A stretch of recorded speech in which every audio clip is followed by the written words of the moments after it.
What if everything you know is wrong? Hey everyone, and welcome. Today we are diving into an incredible ancient process that can unlock a hidden world of nutrition in the vegetables you eat every single day, a world you might be completely missing out on. I know, it's a weird question, right? Are my vegetables holding back? But what if I told you that the healthy food you're so careful to eat isn't actually giving you everything it promises? Turns out, the full story of nutrition is, well, it's a little more complicated than you might think. You see, it all comes down to this one key idea: bioavailability. It's the critical difference between what's in your food and what your body can actually absorb and put to use. And honestly, you might be shocked to learn just how big the gap between those two things can be. So what in the world is causing this gap? Well, it turns out there's a sneaky little villain in our story, hiding in plain sight in a lot of healthy plant foods. It's time to meet the anti-nutrients. Anti-nutrients, things like phytates and tannins, are these naturally occurring compounds that act like tiny, microscopic gatekeepers. They literally latch on to essential minerals. We're talking iron, zinc, and they block your body from getting access to them during digestion. So here's how it goes down, and it's pretty frustrating when you think about it. These compounds are just there. They bind to all the good stuff, and then they block your body from getting what it needs. So even if a food is technically packed with minerals, these anti-nutrients can just stand in the way. But come on, there has to be a key to unlock all this goodness, right? Well, thankfully there is, and it's a technique that we humans have been using for literally thousands of years: fermentation.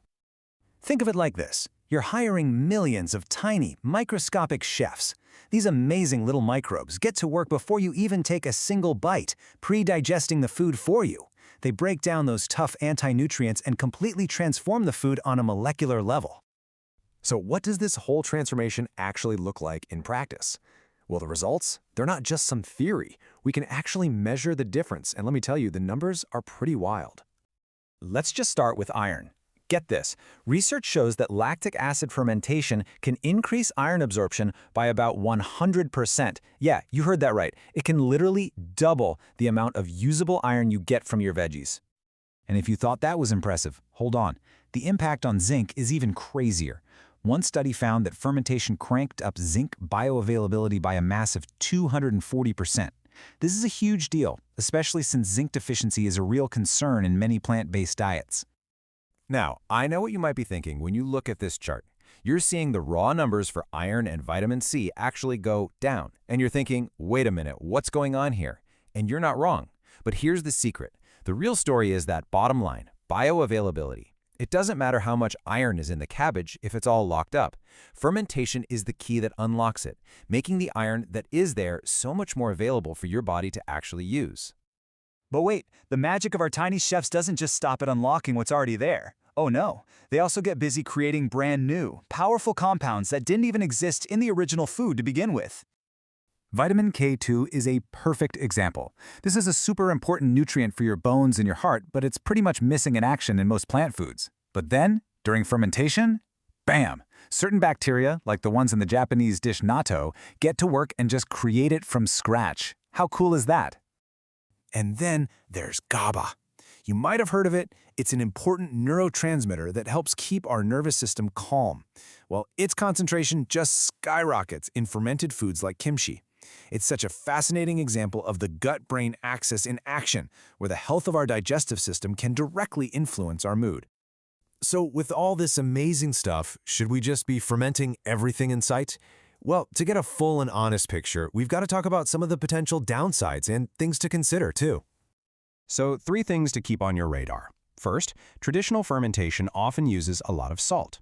Second, like we saw with the sauerkraut, some water-soluble vitamins can be lost in the process. And third, the process naturally creates something called histamines, which can definitely cause problems for people with an intolerance. So if you know you have a sensitivity, it's really important to just be smart about it. For histamine intolerance, you might have to avoid these foods or at least test a teeny tiny amount. And with something like IBS, the trigger could actually be the food itself, like cabbage. So it's a good idea to test things one by one and maybe keep a symptom diary. All right, we have covered a ton of ground, so let's boil it all down. What's the most important thing to remember when you're walking down that grocery aisle? Okay, this right here is probably one of the biggest points of confusion. Not all pickles are created equal. That standard jar pickles you grab off the shelf is usually just preserved in vinegar. It's missing the live cultures. To get all of the amazing benefits we've been talking about, you need the real deal. You have to look for products that are truly fermented. Check the label for words like raw or contains live cultures.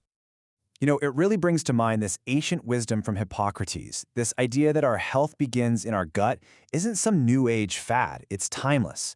And fermentation is this powerful, time-tested tool that directly supports that very principle. So, I'll leave you with this one thought.